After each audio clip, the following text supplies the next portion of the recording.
Ponies fans can look forward to playoff baseball being back in the 6:07 tomorrow, with first pitch scheduled for 6:07. Early voting starts tomorrow for the upcoming election, and there are many different polling sites around Greater Binghamton.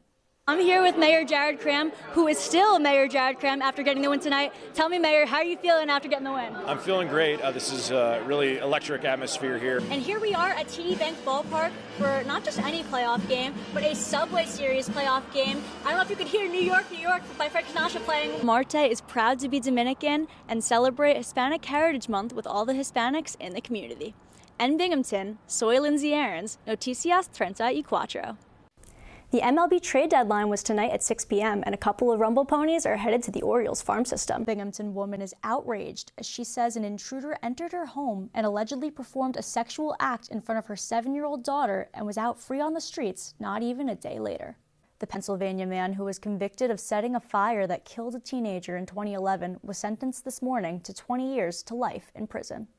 It hasn't been confirmed yet where exactly the horses will be kept here at Mirabito Stadium, but I've been told that they'll be on wheels, so Rumble Pony fans can keep an eye out for them galloping around the concourse. Not only was today a celebration and recognition of Jen Powell being the first female umpire in Major League Baseball, but today, October 7th, was also officially named Jen Powell Day in the city of Binghamton, so she'll be celebrated here for years to come. The 66th annual Columbus Day Parade took place this morning, and the festivities featured food, fun, and a little competition. I talked to a lot of the players and coaches who are super excited to get to be back at home in front of the home fans in Binghamton at Mirabito Stadium. Championship baseball is returning to Rumbletown as the Ponies advance to the Eastern League Championship after defeating the Somerset Patriots last night 5-4. This game was pretty low scoring early on, and you were the one that kind of got the Ponies going. How did that feel for you to be the one to bring that momentum to the team? Huge win for the Rumble Ponies last night, taking Game 1 on the road, beating the Patriots 3-1. It was a bit of a slow start for Binghamton. Somerset scored a run in the first inning, so the Ponies trailed the first few innings until they finally got on the board in the 4th inning. JT Schwartz lined one out to center for an RBI single. DeAndre Smith rounded the bases and came home to tie the game up at 1. And in the 5th inning, the Ponies scored on a wild pitch from Patriots pitcher Ben Hess. William Lugo came home to give Binghamton the 2-1 lead.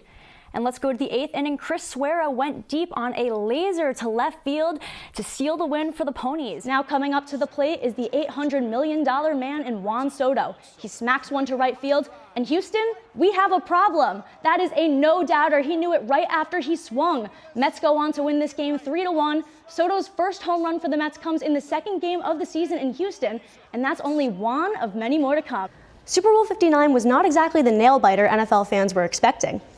The Kansas City Chiefs looked to become the first team to three-peat in NFL history, but the Philadelphia Eagles swooped in and put those hopes to rest. Jalen Hurts drops back, and he finds Jahan Dotson for 28 yards. He'll fall into the end zone, but they're going to call that back to the 1-yard line, which is perfect field position for the tush push, as Jalen Hurts pushes his way in and gives the Birds the early lead.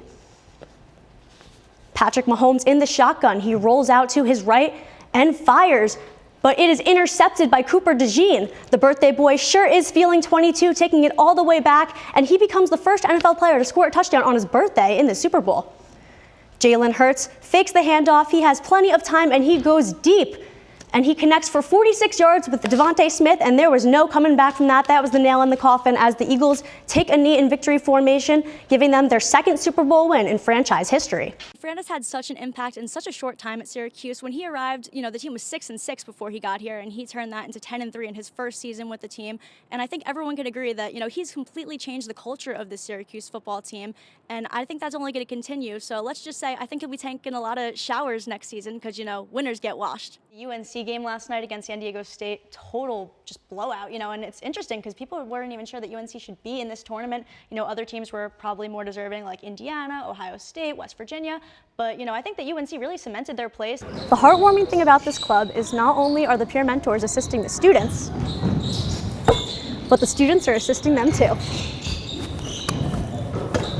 I'm Lindsay Arons, NCC News.